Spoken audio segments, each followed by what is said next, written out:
happy shiny puppy. This is Melody Fletcher, and I explain the law of attraction to highly intellectual people in the way that actually makes some freaking sense.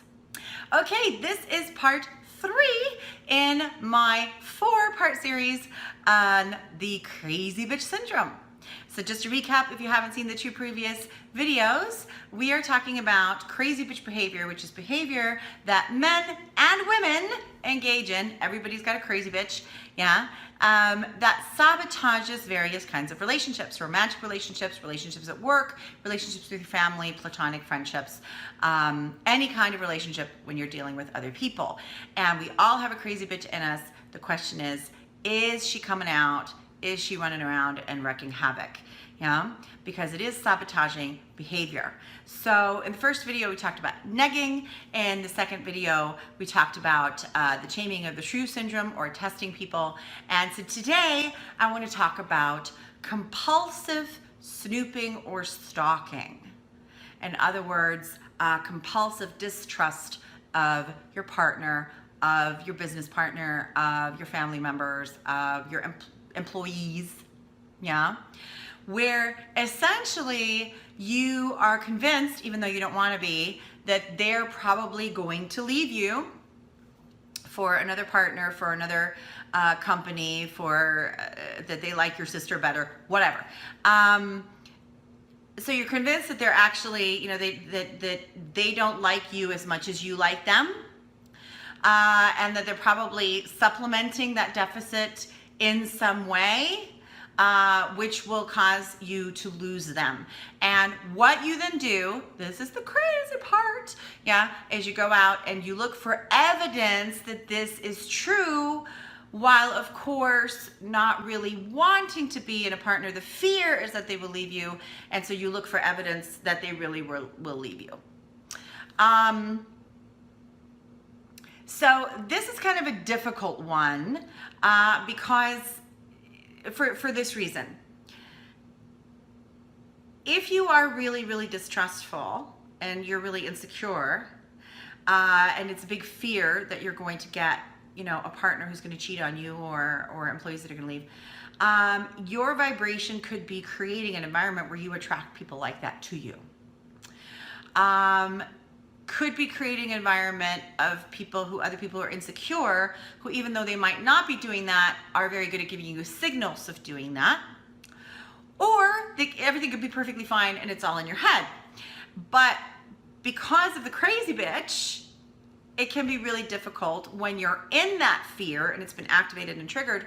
It can be really difficult to figure out which one you're dealing with. So I'm going to say right off the bat, is more than in any other parts of this, you know, crazy bitch syndrome, this is the one that you really kind of want to get some help with, some outside perspective, preferably from a trained professional like a therapist or an energy coach who'll be able to read the energy of not just you but the other person and give you some ideas. And if you're wanting that, we do offer coaching on the site. Click through to the website, link is below, and you can then click on coaching and find out about energy coaching. Or you can go to a friend, you know, who has a really sort of objective demeanor, not somebody who's going to really buy into your crazy. So you don't, if it brings out the crazy bitch in your friend, that's not the friend to go to. They're going to maybe tell you what you want to hear in that moment. Yeah, he's cheating. But you want somebody who can be a little bit more objective and go, okay, what did he say? What actually happened? What's really going on here? Is it in your imagination or not? So let's say that he is cheating. Let's start with this. Yeah, let's say that he is cheating and your intuition is telling you something's going wrong. You have some information that has manifested to you. You saw something on Facebook or on, you know, not through snooping, but something has caught your attention, something has manifested into your reality, and it feels you have some kind of hit of recognition there. Your intuition is telling you, hey, this is something. Again, this could be a manifestation just of your fear, but let's say that there is something there and it actually means that he or she is cheating, or your employees are about to get another job or whatever. The way to address that is not to go, you know, not to go crazy bitch and start looking at people's, you know, emails or online profiles, or text messages and or stalk them and follow them around, and not to assume the worst, but to own the fact that this is a fear that you have, and then talk to them about it like an adult human being. Actually have the conversation, yeah? And then see how that feels in that moment. See how that feels. And if it still feels off, then that needs to be addressed. If you don't feel safe in your relationship, yeah? In your job, in your whatever. I'm just gonna call it romantic relationships right now, but I think I've said it often enough that this pertains to all relationships. But if you don't feel safe in a relationship, then really try to take a look at what's going on, the way that they're actually acting, not the way that you're afraid they'll act, the way that they're actually acting. Are they being evasive, or are they being clear and direct? Are they saying one thing but doing another? If there's this duplicity there, then there's probably something to worry about. And then you might want to just get the fuck out. Yeah? But if the other person is being direct and straightforward and their words and actions match, then it might be crazy bitch syndrome. And you'll want to check yourself. You want to sit yourself down and ask yourself this very important question. You're afraid that the other person is cheating or doing something cheating-like. Is that what you want? Do you want them to be cheating? Now, of course, you're gonna say, no, Melody, that's not what I want. Okay, then why are you putting all your freaking focus on that? How about you start putting your focus on what you do want? What would fidelity feel like? And actually what you want is to feel safe and secure. What would that feel like? What evidence would you need? And they'll never be able to provide it, but this is an exercise for you to do within yourself. What evidence would you need that you could accept that would give you the guarantee that you are safe? What evidence would you need? What guarantee would you need? And it doesn't even have to be anything realistic, yeah?